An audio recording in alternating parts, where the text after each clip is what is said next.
Erasmus Malta 2024. Primero de todo os enseño dónde me instalé, que estaba cerquita del mar en Sliema. Por aquí vemos el comedor, la cocina, la televisión y todo esto. Por ahí estaba la lavadora, el lavabo y la habitación de nuestro compañero de piso. Y por aquí entrábamos a la nuestra. Estaba la habitación con la cama, un escritorio y había un pasillito que teníamos ahí el armario y el lavabo. Esta era nuestra primera compra y esto era cuando iba al trabajo, aquí dentro del gimnasio donde trabajaba. Y justo cuando salía del gimnasio pues me iba a la playita que estaba al lado con el agua muy cristalina. Hicimos excursiones como la Laguna Azul, hicimos kayak, comimos mucho. Paseitos por la Valeta por la noche, nos íbamos a ver el atardecer y seguíamos comiendo mucho, pero es lo que nos hace más felices. Conocí a mucha gente allí y me llevo muchísima gente en el corazón. Él es Esteban. Hicimos motos de agua, vimos la final de fútbol de España celebrándolo. Fuimos a los MTV que pinchaba DJ Snake. Hicimos muchas actividades. La verdad que me lo he pasado genial.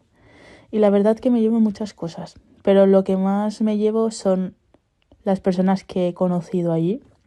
Y la experiencia de trabajar en otro país, el tener que hablar con personas que realmente no hablan mi idioma y sentirme tan a gusto allí desde el primer día fue como tan acogedor que no me costó nada acomodarme a la situación que tenía allí.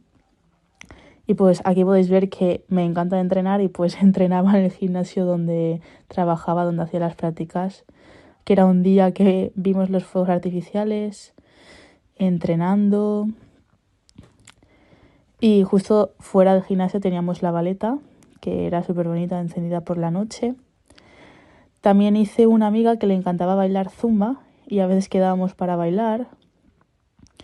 Seguíamos entrenando, que era la rutina diaria. Vino un amigo de España a visitarme y fuimos en un barquito también por el mar. Fuimos a la playa de noche, vimos agüitas, cuevas, el atardecer súper lejos de donde vivíamos, pero mereció mucho la pena. Y nos metimos al mar, como no, había que aprovechar esta situación. Y bueno, la verdad que recomiendo ir a Malta, sinceramente. Y ir a trabajar a este gimnasio si estás haciendo el grado de deporte. Y esta fue la despedida, donde estuvo toda la gente que quiero.